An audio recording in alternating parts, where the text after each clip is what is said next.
Selamat berjumpa rekan-rekan mahasiswa.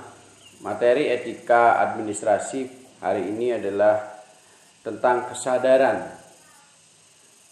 Kesadaran sebagai tata sistem.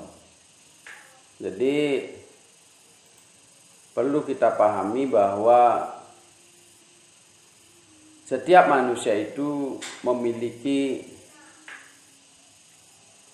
kesadaran untuk melakukan tindakan-tindakannya, baik itu melalui proses berpikir maupun melalui proses perenungan dan pengalaman yang dia alami.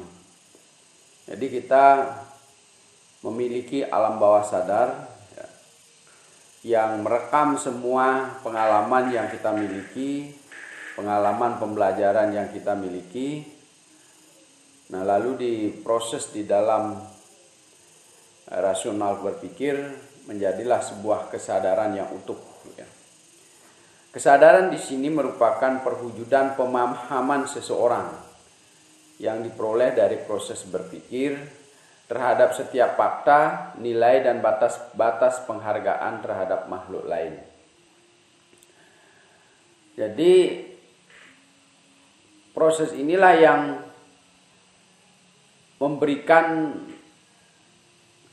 sebuah kemampuan bagi seseorang untuk memahami setiap proses yang dia alami, baik itu fakta-fakta yang dilihat maupun yang fakta-fakta yang dia alami sendiri.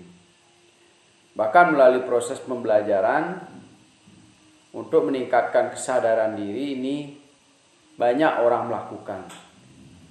Baik itu dengan proses perenungan, melalui proses meditasi, kemudian juga mengikuti kegiatan-kegiatan yang bersifat spiritual. Nah, perlu kita pahami, ada 3 tolak ukur yang mesti dipahami manusia dalam membentuk kesadaran ini. Yang pertama adalah peraturan sopan santun. Kemudian yang kedua adalah norma-norma hukum. Kemudian yang ketiga adalah norma-norma moral. Jadi sopan santun tentu setiap lingkungan masyarakat itu memberlakukan sesuatu aturan yang disepakati bersama maupun telah dipelajari secara turun-temurun apa semestinya orang lakukan ketika bergaul dengan orang lain.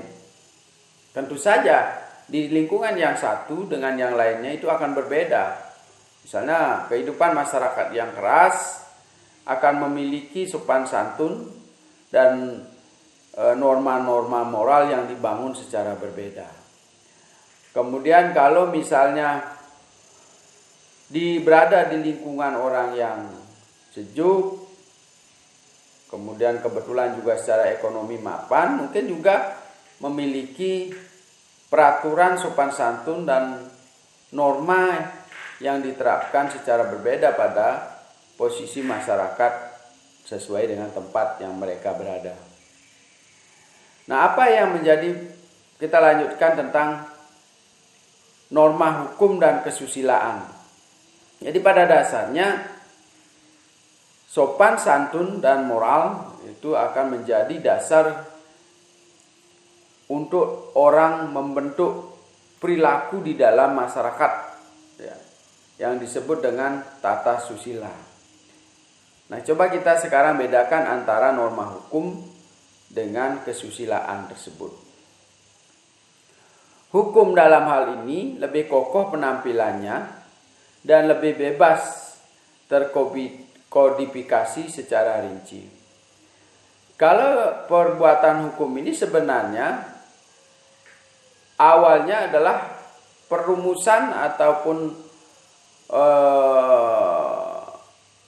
merupakan serangkaian dari norma-norma masyarakat yang dibangun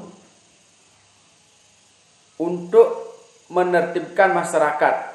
Jadi sebenarnya dasar hukum ini adalah norma dan peraturan yang berlaku secara umum disepakati untuk membuat ketertiban di dalam masyarakat. Lalu dibandingkan dengan apa itu kesusilaan, tidak dan kurang atau subjektif terpengaruh oleh perilaku. Jadi yang dimaksud di sini kurang lebih berkaitan dengan perilaku seseorang yang berkaitan dengan pelaksanaan norma maupun moral tersebut. Ya. Jadi yang sangat berkaitan dengan moralitas. Ya. Apa yang dibangun oleh kelompok masyarakat supaya tatanan masyarakat tertib secara sukarela. Ya. Lalu di antara masyarakat yang sudah tertib itu adalah sekelompok atau beberapa orang yang tidak sukarela untuk melakukan tatanan kesusilaan sehingga bisa mengganggu ketertiban di dalam masyarakat. Diciptakanlah, dirincilah norma kesusilaan itu, kemudian dikuatkan dengan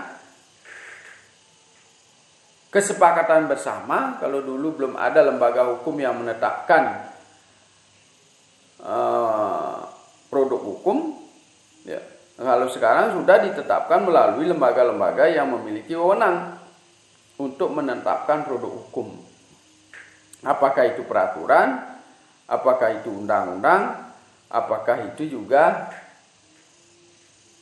peraturan pelaksana daripada undang-undang tersebut. Ya. Lalu yang kedua, memperhatikan perilaku lahiriah. Jadi yang disentuh oleh hukum itu adalah apa yang nampak kasat mata bisa ditindak secara hukum. Tentu yang kita lihat adalah tindakan nyata, tindakan lahir, bentuk fisik, tindakan yang bisa dibuktikan, bisa dikategorikan melanggar, bisa diuji kebenarannya. Sedangkan kalau kesusilaan ini berkaitan dengan suasana batiniah, terhukum secara moral, dikucilkan misalnya, tidak diajak bergaul, dalam kehidupan sosial tidak diperhatikan, dalam kehidupan sosial dicibir, ya, disingkirkan dari pergaulan masyarakat yang normal. Nah, lalu yang ketiga, merasa puas apabila orang berbuat sesuai dengan norma. Jadi hukum, kalau sudah dilakukan tindakan hukum, akan sudah berhenti tindakannya ketika orang itu sudah dihukum. Jadi misalnya kalau kena hukum berapa bulan, nah sudah dihukum, sudah selesai. Jadi itu lebih menekankan pada bentuk formal yang bisa dihitung. Sedangkan kalau kesusilaan dapat memberikan arti yang terlampau besar kepada kecenderungan batiniah. Tidak puas dihukum, yang dilihat adalah perubahan perilaku yang nyata secara hati nurani, bisa menyentuh perasaan masyarakat. Ada perubahan sikap ketika dilakukan sanksi kesusilaan ini. Jadi dia merasa malu, minta maaf, tobat, lalu dia merubah sikap perilakunya yang kemarin dianggap salah oleh kesusilaan. Jadi untuk memunculkan kesadaran yang tinggi ini, barangkali perlu tindakan-tindakan yang dilakukan di luar hukum. Daya sentuh penegak-penegak hukum terhadap hati nurani dari setiap orang pelanggar hukum itu perlu dipahamkan, sehingga tidak saja hukuman fisik yang dia rasakan, tetapi dia akan merasa berdosa apabila dia tidak bisa melakukan tindakan-tindakan yang sesuai dengan harapan masyarakat atau yang dianggap benar oleh masyarakat. Yang keempat adalah pengaturan yang bersifat praktis. Ya. Apa yang senyatanya harus dilakukan, diberikan sanksi. Orang yang melanggar kena sanksi. Ya, sehingga mereka itu lebih ditekankan pada tindakan. Secara praktik apa yang bisa dirubah? Secara lahiriah yang dilihat apa yang bisa berubah? Hukuman apa yang perlu diberikan secara fisik? Tetapi kalau kita lihat di kesusilaan, lapisan-lapisan yang lebih dalam daripada pribadi manusia. Yang disentuh adalah rasa malu, rasa terhormat, rasa tidak terhormat pada orang bersangkutan. Rasa tidak berguna bagi masyarakat. Rasa tidak berguna bagi keluarganya dan sebagainya. Inilah yang cenderung ditekankan pada kesusilaan. Yang terakhir dapat dipaksakan berlakunya melalui undang-undang yang dikeluarkan oleh alat-alat kekuasaan. Jadi hukum ini dapat dilakukan secara paksa oleh lembaga-lembaga yang berwenang. Ya. Sedangkan kalau di kesusilaan tidak dapat dipaksakan, hanya melalui perasaan, suasana batin, tuntutan hati nurani serta dilandasi oleh hubungan-hubungan pribadi. Tentu kalau kita melihat itu prosesnya lebih lama, hasilnya mungkin akan lebih permanen. Kira-kira kalau misalnya kita punya teman-teman yang sering melakukan pencurian gitu, atau pernah melakukan pencurian, mungkin sanksi sosial yang pertama banyak orang yang menasehati. Ketika tidak dinasehati, tidak mau, ya dikucilkan dari masyarakat. Ya. Tapi kalau orang yang memahami kesusilaan ini akan diajak bekerja. Ya. Sekali dua kali diberikan ampun. Kalau dia diajak bekerja, mencuri lagi. Kemudian melakukan pendekatan-pendekatan hati. Ya, diajak bicara, ya, kemudian diberikan contoh-contoh, diajarkan bekerja, diajak bicara, diberikan contoh-contoh, diajak bekerja. Lama-kelamaan dia secara permanen akan meninggalkan budaya yang jelek. Tetapi kalau dihukum belum tentu, karena itu tindakan fisik, tidak menyentuh pada kesadaran, tidak menyentuh pada alam bawah sadar mereka. Malah bisa sebaliknya, dia membenci karena ini adalah tindakan fisik. Kalau memang dia merasakan tindakan fisik terlalu beban bagi dirinya. Jadi tentu pilihan kita adalah sebelum masuk ke ranah hukum adalah etika kesusilaan inilah yang harus banyak dipertimbangkan dan dilakukan. Nah, lalu kita masuk ke dalam kesadaran sebagai tatanan sistem. Apa itu sistem? Jadi sebenarnya di dalam diri manusia itu ada sebuah tatanan yang saling kait-mengkait. Ya. Kalau Anda memahami atau percaya gitu. Kadang makanan yang kita makan itu berpengaruh terhadap sikap dan perilaku kita.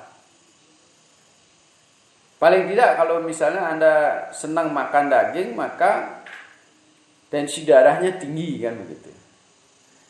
Kalau lebih banyak makan sayur-sayuran, mungkin tensi darahnya rendah.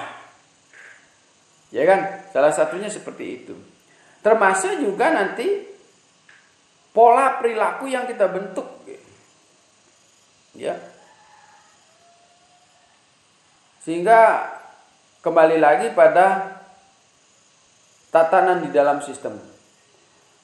Semakin banyak Anda bergaul dengan orang keras, maka atau mungkin tidak bergaul, tidak sengaja kita bergaul, memang hidup di dalam lingkungan yang keras.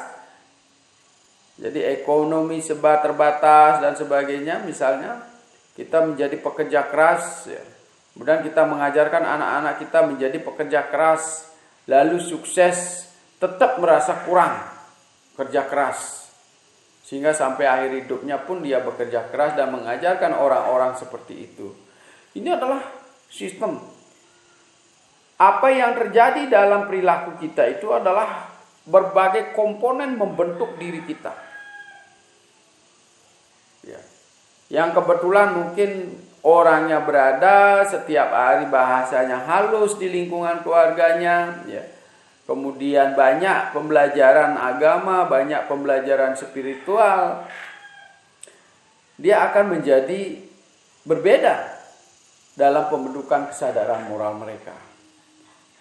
Sehingga nanti ketika kita ketemu orang yang berbeda sekali dengan apa yang kita punya, ya, sehingga orang itu kita anggap melanggar, tidak tahu adat, tidak tahu sopan santun dan sebagainya. Jadi kalau norma hukum akan melihat itu adalah pelanggaran, harus diberi sanksi. Tapi kalau kita melandaskan diri pada kesusilaan, kita akan melihat kenapa dia seperti itu. Oh, lingkungannya yang membentuk. Oh, dia di mana? Dia berada dari desa mana? Siapa keluarganya? Kita lihat. Memang berada di lingkungan-lingkungan yang sangat keras. Sehingga bagi mereka itu adalah kemapanan kehidupan bagi kelompok mereka. Tapi kalau dari kita lihat secara umum, dia adalah seorang yang melanggar. Tapi sebaliknya kalau dia merasakan tidak berbuat seperti itu, seperti tidak bernyali, tidak memiliki harga diri, ya, seperti wanita perilaku kita dan sebagainya.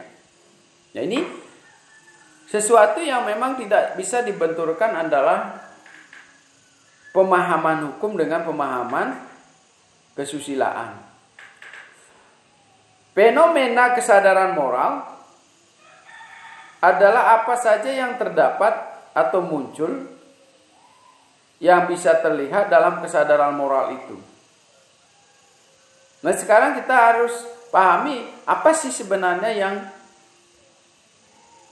kita sebut sebagai suatu kesadaran moral. Sadar pada moralitas. Yang pertama adalah wajib. Jadi suatu perilaku yang sudah disepakati, yang dianggap oleh masyarakat itu adalah membuat kebaikan, wajib hukumnya untuk dilakukan.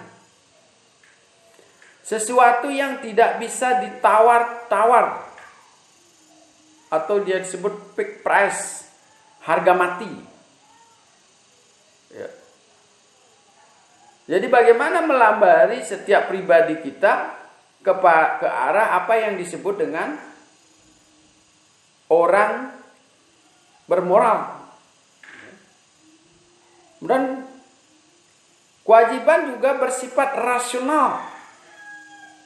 Ada hubungan kausalitas, sebab akibat. Ketika diri kita disakiti, maka kita merasa sakit. Demikian juga ketika kita menyakiti orang, maka dia akan merasakan sakit. Kewajiban juga merupakan hak orang lain. Kewajiban mensyaratkan respon. Kenapa harus direspon? Anda sudah melakukan tindakan baik, Anda memerlukan respon. Ya. Kadang kita berpikir, segitunya saya membantu, ucapan terima kasih tidak dapat. Sehingga membuat orang jerah atau berkurang nafsunya untuk berbuat baik. Nah, ini barangkali ini adalah ketika kita melakukan kewajiban, kita punya hak untuk mendapatkan respon atau penghargaan, ucapan terima kasih dan sebagainya. Ini adalah bentuk-bentuk yang diajarkan supaya setiap orang itu saling memotivasi diri untuk meningkatkan kewajiban-kewajiban atau pekerjaan-pekerjaan tingkah laku yang baik. Malah kadang kita melihat di masyarakat yang sering terjadi adalah sebalikannya. Ketika anak-anak kita nakal, dia dengan bangganya menyebutkan, wah, lihat tuh anak saya berani tuh dia. Dia di hadapan orang tua-tua itu berani dia nantang. Saya bangga dengan anak saya. Ya. Jadi dengan bangganya dia juga menyeret anaknya ketika menangis di jalan, minta uang, diseret, dipukul. Ih, anak saya ini paling nakal sekali. Dia dengan bangganya dia memukul anaknya di depan umum. Ya, mencambuki dengan lidi. Bangga dia bisa menghukum anaknya.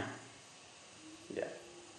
Tapi itu adalah sebuah tindakan yang sebenarnya orang tua juga tidak mencontohi cara bagaimana melakukan pendidikan terhadap anaknya. Mohon maaf, mungkin ini persepsi berbeda-beda. Ya. Yang perlu diingat, kesadaran kita adalah kekerasan akan menimbulkan kekerasan. Kelembutan akan menimbulkan kelembutan.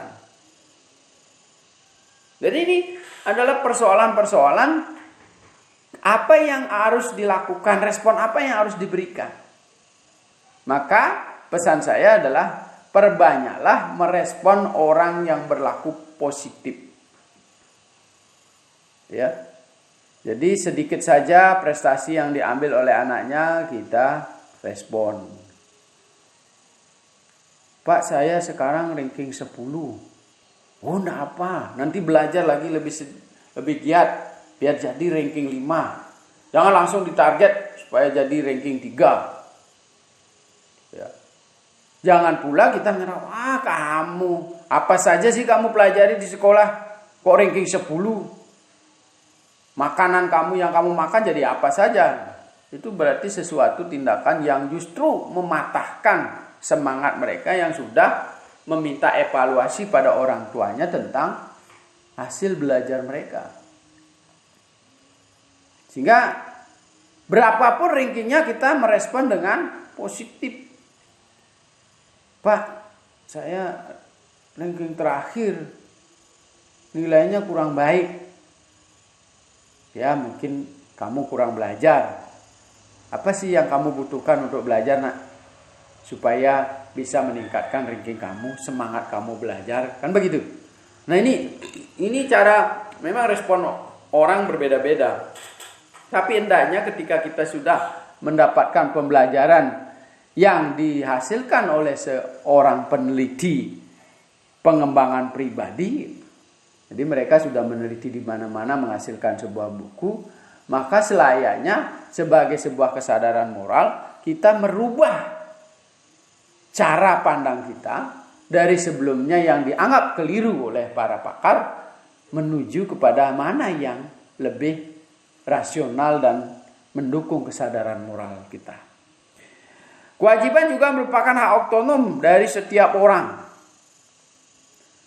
Jadi setiap orang memang memiliki hak untuk merespon atau tidak. Untuk memperbaiki diri atau tidak.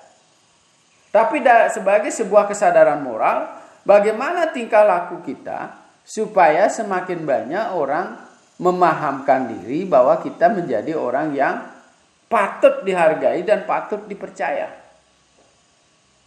Ya, tentu semua bidang pekerjaan yang kita miliki dalam etika administrasi membutuhkan ini. Coba kita lihat para pejabat kita. Meskipun sekali waktu dia terlihat salah atau karena tindakan kehilapannya dia masuk penjara. Tapi untuk menjadi pejabat itu adalah sudah melampaui kesadaran-kesadaran yang kita bicarakan sekarang. Buktinya dia dipilih oleh banyak orang. Jadi sikap mentalnya pasti terbentuk di keluarganya untuk menjadi calon pemimpin. Ya, meskipun yang kita lihat kasat mata, kita sering bicara, dia orang banyak uangnya. Untuk dapat banyak uangnya itu kan perjuangannya sangat besar sekali.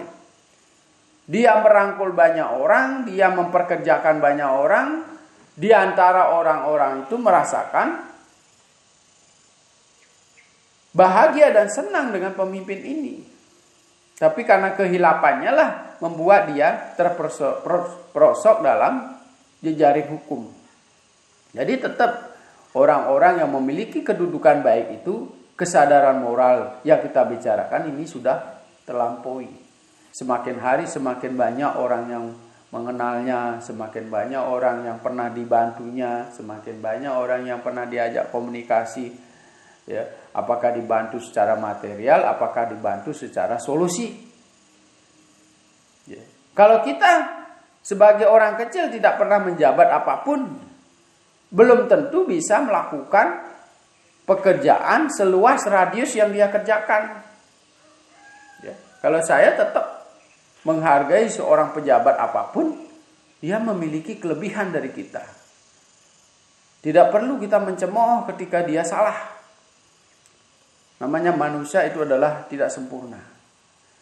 Seorang pemuka agama, apapun agamanya, dia tentu lebih banyak telah melakukan asam garamnya perilaku yang baik dibandingkan kita yang hanya sebagai masyarakat biasa.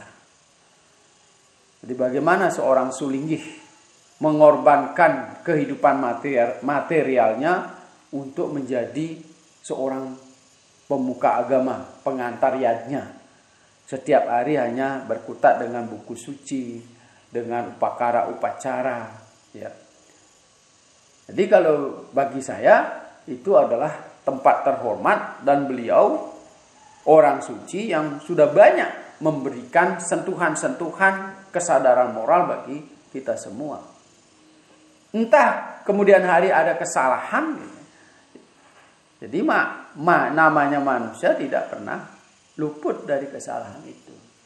Nah ini, jadi kewajiban kita adalah menghargai, memberikan hak-hak mereka sebagai manusia yang otonom. Apa yang semestinya kita lakukan, apa yang semestinya kita contoh dari mereka yang baik-baik. Tentu dari mereka juga ada hal-hal yang buruk menurut kita yang tidak perlu kita tiru. Kemudian pada kewajiban letak nilai seseorang. Seberapa banyak kalian bisa melakukan kewajiban? Disitulah nilai kita. Seberapa banyak kita bisa menyelesaikan apa yang dibicarakan oleh dosen. Tidak saja tugas secara formal yang Anda tulis selesai, tetapi apa yang saya sampaikan ini berlaku. Secara sadar Anda mengikuti. Di rumah semakin baik, menata pergaulan dengan anak-anak semakin halus setiap hari. Memilih padanan-padanan kata yang lebih baik untuk kita berbicara dengan anak-anak kita. Memilih tindakan-tindakan yang terpuji untuk melakukan pembinaan terhadap anak-anak kita yang sedang mengalami masalah atau bersalah terhadap kita. Jadi tidak selamanya kekerasan itu akan menimbulkan efek jerah, terutama dalam pembinaan keluarga. Tidak selamanya pemberian sanksi atau mutasi itu akan merubah sikap orang dalam bertindak secara administrasi di kantor kita. Tapi marilah kita mulai dengan preventif, dengan pergaulan dan kesadaran moral untuk memberikan contoh pada lingkungan kita untuk tidak melakukan tindakan-tindakan yang menyimpang dari etika administrasi. Betapapun carut marutnya di kantor kita. Jadi lihat teman kita mengambil sesuatu, pertama kalau kita tidak bisa menegur, kita tidak melakukan. Sehingga mengurangi kebocoran anggaran di dalam kantor kita. Ya. Kalau bisa kebetulan jadi teman baik, kita berdiskusi. Bagaimana sebaiknya kita lakukan tugas dengan baik. Jangan mengambil barang-barang kantor. Jangan juga memarkup laporan dan sebagainya. Sehingga nanti kita bisa bekerja dengan nyaman. Karena sejujurnya kita orang timur, apapun yang tidak hak kita ambil itu akan membuat kita resah. Ya, coba saja nanti Anda kalau ingin mencoba mengambil sesuatu pasti akan bingung. Tidak ada yang lihat, mondar-mandir sana sini. Ya. Atau meskipun kita tidak berkeinginan mencuri, tapi karena orangnya tidak ada, kita ingin meminjam, kita butuh sekarang. Nanti kalau dia datang akan saya kasih tahu, pasti Anda akan sulit tidur malamnya sebelum ketemu orangnya untuk mengasih tahu kita pernah meminjam alatnya dan sebagainya. Nah ini sehingga sebenarnya kalau kita orang timur itu memiliki kesadaran moral yang tinggi, apa yang kita lakukan kita akan pikirkan, apalagi berbuat salah. Ya. Kemudian kita lanjutkan dengan struktur kesadaran moral. Dari unsur di atas dapat diperas lagi untuk menemukan struktur sebagai berikut. Yang pertama, kewajiban merupakan beban yang bersifat mutlak. Kita lihat tadi di slide A dan B, yaitu wajib dan tidak dapat ditawar-tawar. Poin A dan B itu, A adalah wajib, B-nya adalah tidak dapat ditawar-tawar atau fixed price. Jadi sebenarnya sesungguhnya kewajiban itu merupakan beban yang bersifat mutlak yang harus dilakukan oleh seseorang. Ingat, nilai kamu adalah berapa banyak kewajiban kamu yang bisa dilaksanakan. Ya. Jadi Anda tidak perlu memohon-mohon, selalu berdoa minta kerukunan di dalam keluarga, doanya minta rukun, ya, minta rezeki yang banyak. Gitu. Ya. Tidak perlu seperti itu, setiap saat seperti itu. Tetapi sebaliknya Anda tidak melakukan upaya-upaya secara sadar untuk membuat hidup Anda rukun. Gitu. Jadi sekarang minta berdoa pada keyakinanmu bahwa kita minta kerukunan dalam keluarga. Sebentar lagi kita sudah berkata-kata yang tidak menyenangkan hati anak dan istri kita. Bahasanya keras, menghardik, menyuruh orang seperti merintah. Sehingga antara doa tidak sejalan dengan tindakan. Saban hari tidak sesuai dengan keinginannya, makanannya tidak baik dibuatkan oleh istrinya, piringnya terbang. Kalau terbang tidak mengenai orang, masih syukur, piringnya saja yang pecah. Tapi kalau terbang mengenai muka istri, tentu tidak akan baik hasilnya. Lalu Anda berdoa, minta rezeki yang banyak, minta rezeki yang banyak. Tetapi tindakan Anda tidak bekerja. Malas-malasan. Kapan beliau bisa memberikan rezeki kita yang banyak? Masang lotre juga tidak pernah kan gitu. Sehingga sebenarnya kewajiban itu adalah beban yang mutlak harus kita lakukan. Jadi kalau Anda sudah bekerja dengan baik, lalu kita berdoa minta rezekinya supaya ajat, baru itu namanya seimbang. Ya kan? Lalu yang kedua adalah melaksanakan kewajiban adalah kewajiban setiap orang. Nah ini kita pahamkan. Pertama kita sudah melaksanakan dengan baik. Sekarang kita lihat anak-anak kita, istri kita, suami kita. Nah terus kita berdiskusi supaya ada penyamaan persepsi. Saya sebagai istri menginginkan Bapak melakukan ini. Dilakukan meskipun berat sekali awalnya melakukan. Ya. Jadi Bapak harus bersih-bersih, saya bagian dapur.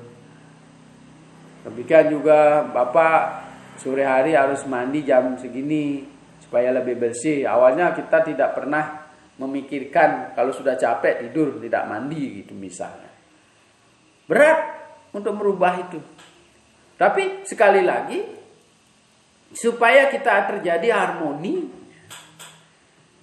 meskipun Anda jarang berdoa tapi pembentukan harmoni ini terjadi, mungkin Anda akan lebih happy dalam hidup. Ketimbang kita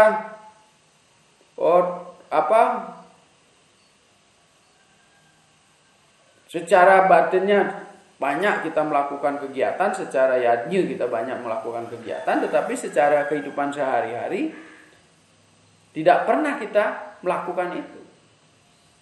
Hasilnya pasti tidak bagus. Tapi mulailah dari kehidupan kesadaran moral inilah mulai.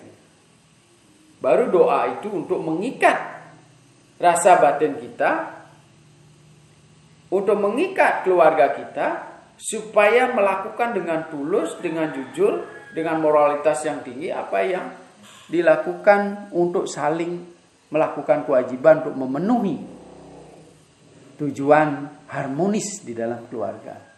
Demikian juga akan terjadi di kantor. Ya. Jadi kalau di kantor etika administrasi kita bangun, setiap orang melakukan kejujuran, saling menghormati, saling membantu. Ya. Meskipun misalnya kita jarang melakukan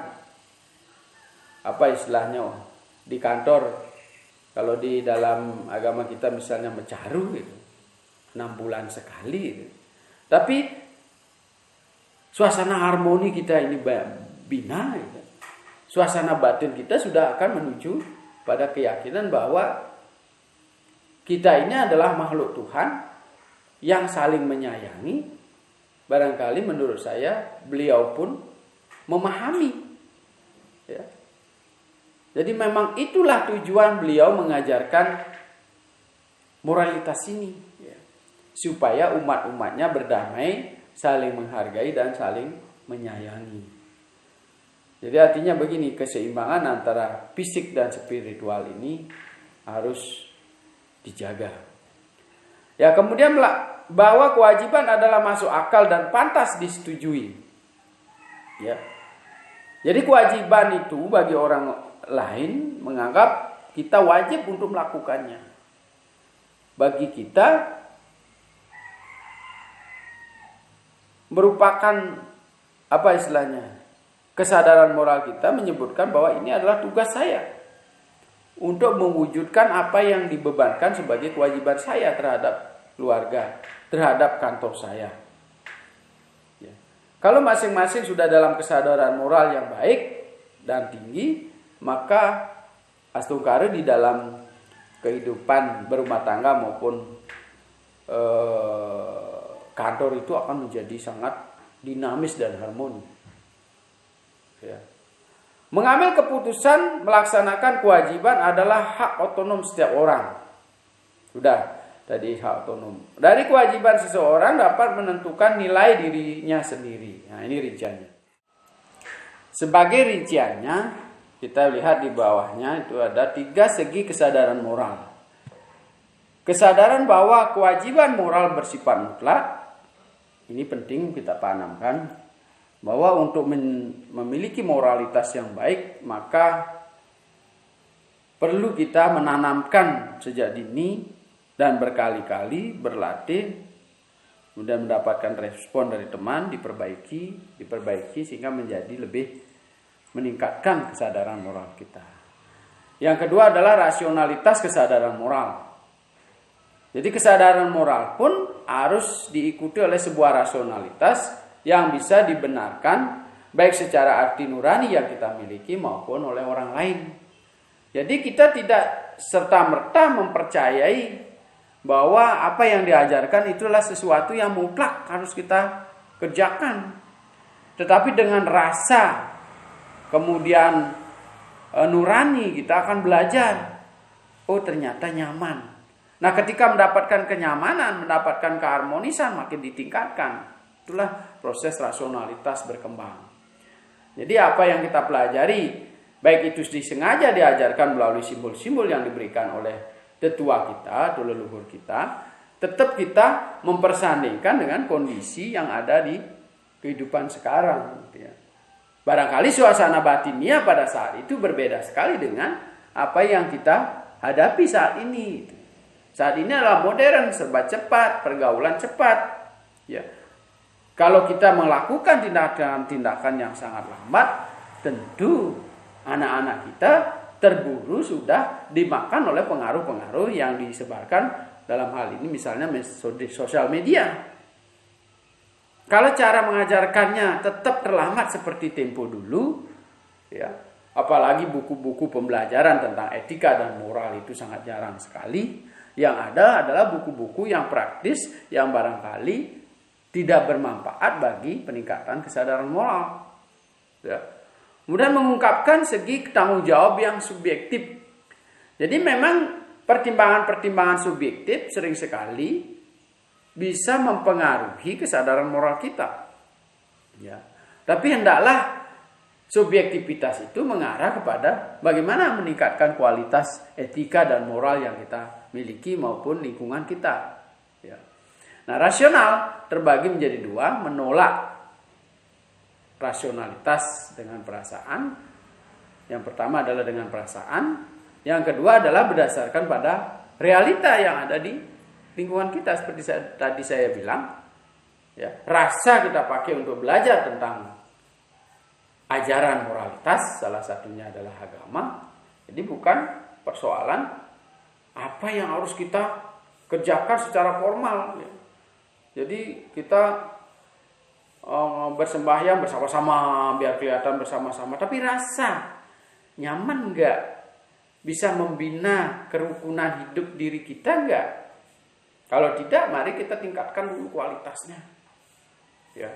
Misalnya kita sedang berkonflik dengan seseorang, lalu kumpul di satu tempat sembahyang misalnya. Kita tidak akan nyaman. Ya kan? Atau kita sering kalau di desa adat sering kita berselisih pendapat dengan orang, kita tidak nyaman. Tentramkanlah diri Anda sebelum masuk wilayah itu. Kalau tidak, maka akan menimbulkan keresahan dalam diri. Dan keresahan bagi orang yang kita ajak berkonflik. Nyamankan diri kita, minta maaf pada dia, sama-sama nyaman, kita kumpul bersama untuk melakukan ibadah bersama. Untuk memeriksa bahwa kesadaran moral bekerja berdasarkan perasaan dan kenyataan dapat diukur. Yang pertama adalah norma moral yang berlaku umum di sekitar kita. Yang kedua, terbuka terhadap pembenaran dan penyangkalan. Jadi tidak menutup kemungkinan apa yang kita lakukan, meskipun secara empiris sudah dilakukan turun-temurun, tetap dimungkinkan untuk ada perbaikan, disangkal. Apa buktinya? Ya, saya tidak melakukan kok, biasa-biasa saja. Nah, jawaban pertanyaan seperti itu kita harus cari. Sehingga supaya bukan malah menurunkan tensi kita untuk meningkatkan moralitas, tetapi semakin berkualitas, bisa menjawab, mencari alasan-alasan untuk memperkuat diri kita untuk menuju ke arah yang lebih baik gitu. Jangan sampai kesadaran-kesadaran moral yang sudah bagus, kita ibadahnya bagus, lalu ada orang yang tidak pernah beribadah, dia menyampaikan fakta bahwa saya jarang sekali sembahyang. Kok bisa seperti ini? Malah lebih maju dari kamu secara ekonomi. Lalu Anda akan turun drastis, tidak. Kenapa ibadah saya bagus tetapi secara ekonomi tidak meningkat? Kita lihat sekarang yang bersangkutan. Oh, ternyata dia kerja kerasnya bagus. Hubungan harmoni dengan keluarganya baik. Dan kan kita orang katanya sering sekali sembahyang tapi setiap hari bentrok. Kalau sudah bentrok dengan istri, nafsu kita bekerja menurun. Anak-anak tidak mau makan. Nah, ini kita koreksi, kita perbaiki di situ supaya kualitas kita meningkat, sembahyangnya bagus, harmoni dalam keluarga juga meningkat, cara kerjanya juga lebih baik, sehingga kita menghasilkan double di situ, harmoni kita ketemu. Ya, bukan malah menurun ketika, benar juga ya, saya lebih baik kita tinggalkan dan sebagainya, tidak. Karena itu adalah bagian simbolik yang diajarkan oleh tetua kita. Dengan bersembahyang kita akan meningkatkan kesadaran moral bahwa beliau Tuhan itu maha besar, kita adalah makhluk kecil. Karena kita makhluk kecil, kita harus bersujud dan meningkatkan kemampuan kita untuk melayani beliau, baik itu dengan menyayangi ciptaannya, apakah itu anak kita, istri kita, tumbuh-tumbuhan yang ada di sekitar kita, maupun dengan bersujud dengan beliau, dengan bekerja dengan giat supaya kita bisa melakukan kewajiban dengan benar. Ya kan? Nah, kemudian kesadaran sebagai tanggung jawab subjektif sudah saya tadi jelaskan. Nah, yang subjektif ini bisa mentaati suara batin, bertindak dan menggunakan nilai secara berimbang, tidak legalisme. Ya, legalisme itu artinya formalitas, ya. Jadi apa yang kita lakukan di hadapan orang, saya sepertinya hormat sekali, nunduk-nunduk, senyumnya dibuat-buat, ya. Tapi di belakang itu suasana batinnya berbeda, ya. Selalu membina kebencian, selalu membina dendam dan sebagainya, ya. Kemudian kita sering ikut teman-teman ke sana kemari untuk melakukan kegiatan agama, tetapi di belakang itu tindakan-tindakan kita di luar harapan. Nah, ini berarti semacam legalisme di situ, ya. Kemudian menilai orang lain dari luar dan sering menyembunyikan maksud baik. Nah, ini yang tadi saya sebut. Apa yang nampak di dalam pergaulan sehari-hari, itulah yang mendasari kehidupan kita secara batin dalam kehidupan sehari-hari. Ya. Sehingga orang bilang perilaku kita tulus. Orang mengikuti kita juga nampak menjadi sangat tulus. Ya. Nah, kemudian kita lanjutkan dengan kepribadian. Ya. Kepribadian yang pertama adalah teori kepribadian dan fungsinya. Kepribadian menurut pengertiannya menunjuk kepada bagaimana individu tampil dan menimbulkan kesan bagi individu lainnya. Ya. Apa yang senyatanya kita lihat saudara dan teman-teman kita, ya, apakah itu dalam bentuk kegiatan formal maupun informal, itulah yang disebut dengan kepribadian. Ya. Bagaimana dia bisa terbentuk kepribadian itu? Nanti kita ikuti teori kepribadian. Nanti kalau teman-teman ingin belajar tentang kepribadian, memang ada khusus pendidikan kepribadian pada materi-materi kuliah di program studi tertentu. Misalnya kalau Anda ingin menjadi VR, ya, di public relationnya supaya bagus, ya, ingin menjadi master ceremony, ya, ingin menjadi public figure, ya, ingin menjadi pembawa acara di televisi, ya. Itu ada memang pelatihan dan pendidikan di bidang kepribadian. Ya. Nah, apa yang disebut oleh Gordon tentang kepribadian itu? Jadi kepribadian itu adalah suatu organisasi yang dinamis dari sistem fisik individu yang menentukan tingkah laku dan pemikiran yang khas. Ya. Jadi ini akan menunjukkan secara berbeda cara bertingkah seseorang di lingkungannya. Gitu. Jadi masing-masing nanti akan memiliki ciri khas yang berbeda dari setiap masyarakat dan individu. Ya. Nah, dari pengertian itu kita bisa menarik 3 hal.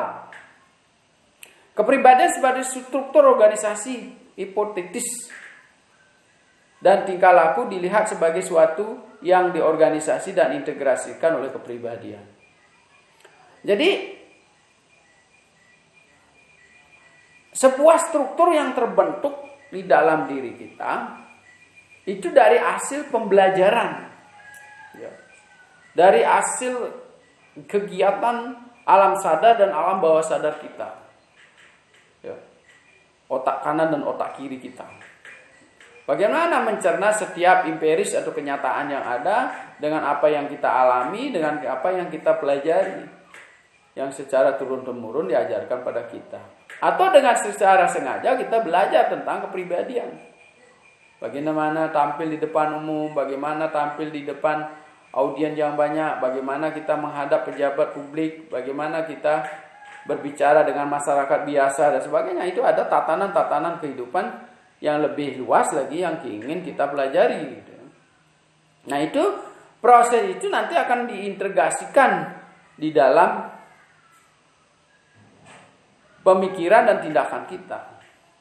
Cara berpikirnya, orang kan bisa menilai baru berpikir, berbicara, lihat ini orangnya luwes, orangnya ini pelit, orangnya ini temperamen, orangnya ini gerasa gerusu dan sebagainya.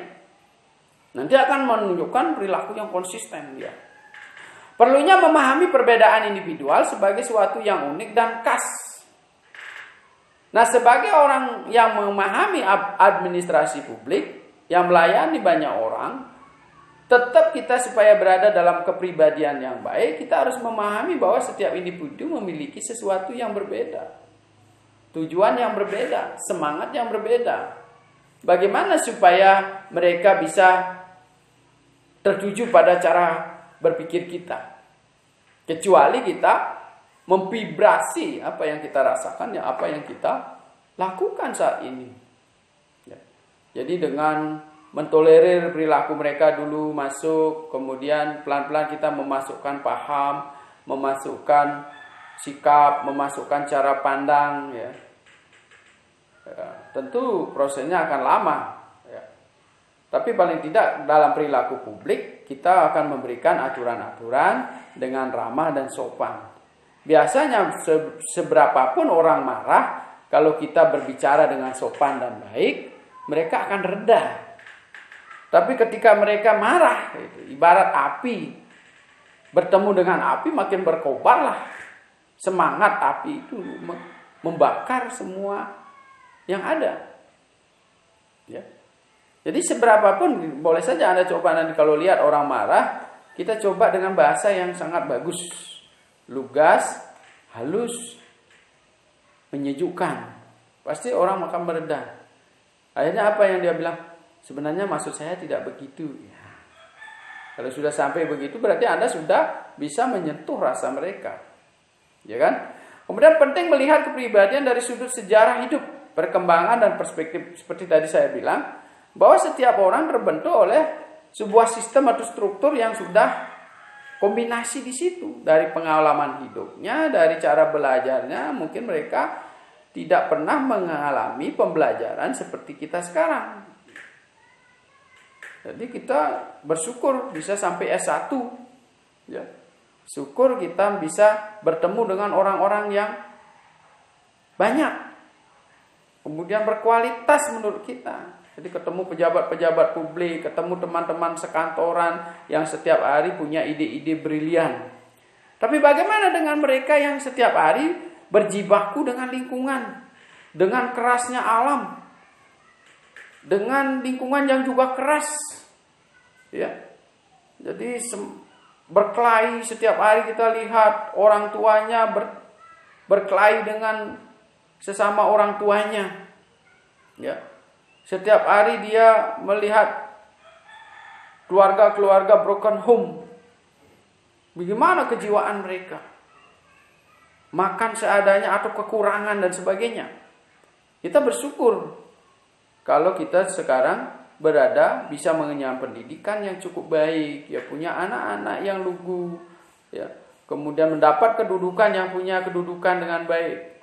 Sehingga kita semakin mensyukuri, semakin meningkat kualitas kita.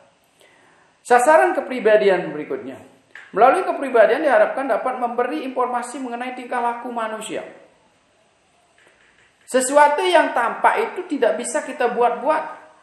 Ya, makanya kita kalau ingin dilihat sebagai orang yang memiliki kepribadian yang cukup baik, maka penting kita untuk berlatih untuk meningkatkan kualitas diri. Ya. Kalau Anda tidak pernah tersenyum, kita belajar tersenyum. Karena ketika Anda berusaha tersenyum pun kelihatan senyumnya mangle, tidak tulus dan jelek sekali. Ketika teman-teman dikasih humor, gembira, ketawa, Anda tidak ketawa. Berusaha ketawa hanya sebelah bibirnya dan tidak bagus, jelek sekali. Ya kan? Jadi itu hanya sederhana soal senyum dan ketawa. Belum lagi sifat-sifat yang lain. Bagaimana harus Anda bisa menyikapi ketika orang sedang bersedih. Ya. Orang sedang gembira luar biasa. Tapi kita sebenarnya tidak cocok dengan mereka. Karena kita tidak pernah berlatih untuk membuat dalam suasana sedih, bagaimana ekspresi wajah kita. Masing-masing sudah punya cara yang menunjukkan cara omong mereka. Sama dengan kalau Anda meniru-niru.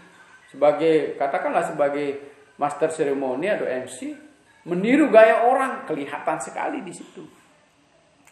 Pakailah gayamu, lalu pelajarilah cara-cara menjadi MC yang baik. Ya. Gayamu tetap terlihat, senyummu tetap seperti gayamu, tetapi cara menyampaikan informasi itu perlu kita pelajari. Kepribadian dapat mendorong individu-individu agar bisa hidup secara penuh dan memuaskan. Nah ini, sekali lagi apa yang saya sampaikan tadi, kita perlu belajar sehingga kita merasa hidup secara penuh dan memuaskan. Garis bawahi ini, hidup secara penuh dan memuaskan. Kenapa? Anda tidak akan bisa memuaskan kepentingan Anda sendiri, hidup Anda sendiri, kalau orang lain di sekitar kita tidak merasa puas. Ya, kalau Anda tidak pernah tersenyum, mengharapkan anak-anak di sekitar kita tersenyum itu sulit sekali rasanya.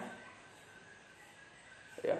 Makanya berlatihlah untuk tersenyum, untuk memperibadasi suami kita, anak-anak kita bisa tersenyum dengan lega. Ya, coba kita nanti lihat, nanti rasakan Anda masing-masing. Bagaimana ketika melihat anak kita tersenyum lega. Ya, dia akan merasa dada kita terbuka, merasa lega dan sangat inspiratif rasanya. Ya. Kapan Anda sekali-sekali pasti Anda merasakan kebahagiaan yang luar biasa, di situ senyumnya sangat luar biasa. Ya, kadang-kadang ulang tahun saja Anda tidak bisa tersenyum gitu. Ya, pas ulang tahun membeli kue memaksakan diri, ya. Lalu kemudian menyanyi juga kelihatan memaksakan diri, apalagi kue ulang tahunnya dibelikan oleh anak, ya. Yang tahu bahwa ibunya sekarang sedang ulang tahun, terbuatlah anak ibu sekarang tersenyum. Tapi malah Anda yang mengecewakan itu. Karena pikiran Anda masih memikirkan utang, masih memikirkan kuliah besok, soal-soal belum dijawab, tugas-tugas belum selesai.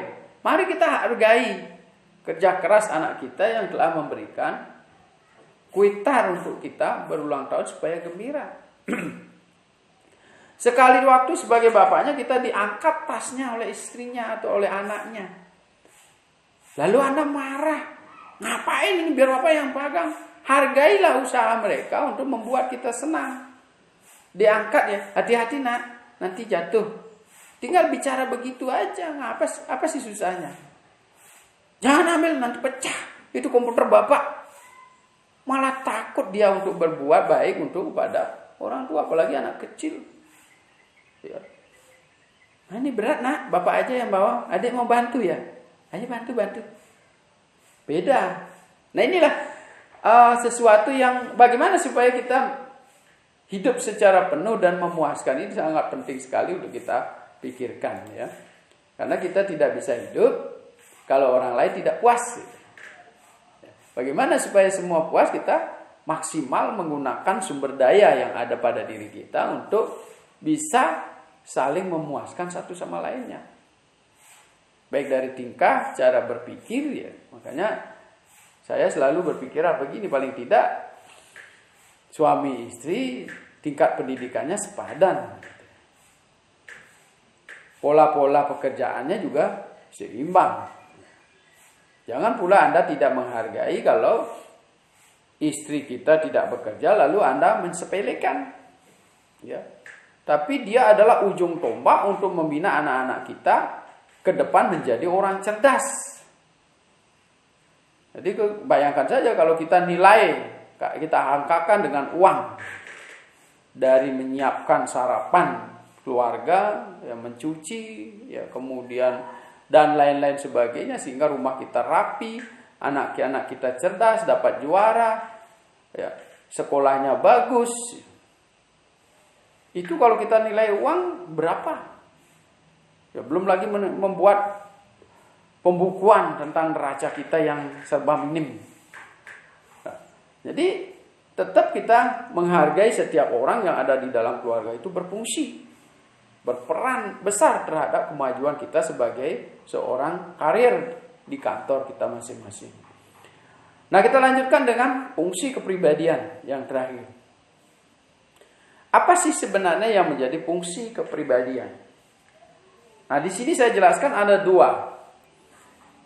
Fungsi deskriptif, yaitu fungsi ini dia harus dimiliki oleh setiap individu, ya. Setiap individu sebagai sebuah teori kepribadian, menjadikan suatu teori kepribadian ini bisa mengorganisasi dan menerangkan tingkah laku atau kejadian-kejadian yang dialami individu secara sistematis. Jadi, ketika kita belajar tentang kepribadian, kalau nanti Anda ingin memperdalam tentang kepribadian, kita akan merujuk ke dalam apa sih yang membuat orang-orang itu bersifat seperti sekarang, ya. Selalu dihantui oleh kecemasan, itu berarti salah satunya misalnya saya sering dihantui oleh kecemasan. Berarti ada serangkaian peristiwa yang bertahun-tahun terus kita alami, gitu. Sehingga selalu berada dalam suasana kecemasan. Meskipun di dalam suasana belajar saya selalu bisa menampilkan humorial misalnya, kemudian senyum, ya, atau berwajah garang kadang-kadang, ya kan. Jadi kembali lagi pada ketika kita paham tentang teori kepribadian ini, kita akan melihat orang-orang teman-teman yang suka tentang teori kepribadian, dia akan membaca. Bisa dilihat dari bentuk muka, bisa dilihat dari garis tangan, bisa dilihat dari mimik, gerak badan, ya. Kemudian tanda tangan, ya, tulisan orang, ya, cara berjalan, bentuk kaki, semua ini merupakan sistem, ya, struktur yang tersistem. Ya. Kalau contoh misalnya saya secara gamblang sampaikan, kalau kakinya besar, kuat, berarti sering berolahraga atau berjalan, kan gitu. Kalau kakinya lemah, tangannya lemah, cengkramannya lemah, berarti kurang olahraga, kurang bergerak. Nah, juga membentuk kepribadiannya, gitu. Menjadi orang yang cepat, gerakannya terampil, ya, ya. Kemudian juga jalannya cepat, bicaranya cepat. Ini mempengaruhi latihan yang kita lakukan setiap saat. Ya. Kemudian nanti ditambah lagi yang sudah cepat-cepat ini, ditambah lagi belajar tentang kepribadian dia, selalu bergaul dengan orang-orang ramah, dia selalu bergaul dengan spiritualitas, membaca buku-buku yang positif. Nah, sudah kuat fisiknya, jalannya bagus, rapi pakaiannya, cara berpikirnya cerdas, kemudian juga menyenangkan setiap dia bicara. Nah, ini yang pribadi seperti itu mungkin jarang terjadi, karena sekarang kita lebih banyak jatuhnya ke materialisme. Bekerja 24 jam, mencapai 24 jam, bangun pagi loyo, ya, tidak bersemangat dan sebagainya. Kalau tidak bekerja 24 jam, Anda main HP berjam-jam, matanya redup, ya, kemudian matanya berkunang-kunang, ya, darah rendah dan sebagainya. Termasuk juga gerakannya lambat. Ya. Jadi ini sangat berpengaruh. Jadi ini kepribadian ini sebagai sesuatu yang sistemik, ya, sistem yang kita bangun. Makanya kita perlu pilihan-pilihan. Ya. Makanannya juga harus dipilih. Apa yang membuat sakit perut, apa yang membuat kerongkongan, seret dan sebagainya, kita sendiri yang mempelajari. Orang lain boleh saja banyak minum es tapi tidak apa-apa. Tapi kita ketika minum es sekali aja sudah muntah dan sebagainya, kita pelajari itu. Karena ini akan membentuk kepribadian. Begitu disuguhkan es, kita langsung tersentak, ya, kaget, menolak dengan kasar. Ya. Tapi begitu kita mempelajari bahwa ini tidak cocok, pelan-pelan kita sadari. Begitu disuguhkan minuman, saya jangan dikasih es ya Bu. Sehingga bahasa-bahasa kita akan tercermin di dalam perilaku kita. Fungsi prediktif, meramalkan. Fungsi ini ditujukan konsep teori bisa diuji secara empiris dengan kemungkinan yang diterima maupun ditolak. Jadi dengan belajar kepribadian ini seperti tadi saya bilang, kita bisa memprediksi sifat orang kemana. Ya. Jadi meskipun tidak benar, meskipun tidak sepenuhnya benar, ya, tapi biasanya teman-teman yang menekuni di bidang mempelajari kepribadian orang ini ada khusus sekolahnya, ada khusus bukunya, ya. Anda bisa mempelajari orang dari semua sisi, ya, raut muka, ya, kemudian air muka, ya, ekspresi wajah, tanda tangan, garis tangan, ya, cara berjalan, bentuk kaki, bentuk tubuh, bentuk lengan, bentuk tangan dan sebagainya. Jadi sebenarnya bisa memprediksi apa yang akan dialami ke depan oleh orang ini, apa yang pernah dialami oleh orang ini sebelumnya. Nah, itu sebagai sebuah pendekatan teori kepribadian. Baiklah teman-teman yang berbahagia, semoga selalu dalam keadaan sehat. Kita mempelajari tentang kesadaran, ya, dalam hal ini adalah kesadaran moral, yang salah satunya juga menyangkut teori kepribadian. Mudah-mudahan apa yang saya sampaikan ini bermanfaat, sehingga teman-teman bisa memahami dan mulai mencoba. Tentu tidak sepenuhnya bisa kita pahami atau tidak sepenuhnya Anda setujui. Marilah dengan pembelajaran ini kita mensyukuri apa yang kita miliki dengan selalu meningkatkan kualitas menuju bagaimana kita merasakan hidup yang sebenarnya dan selalu memberi manfaat bagi orang lain. Terima kasih.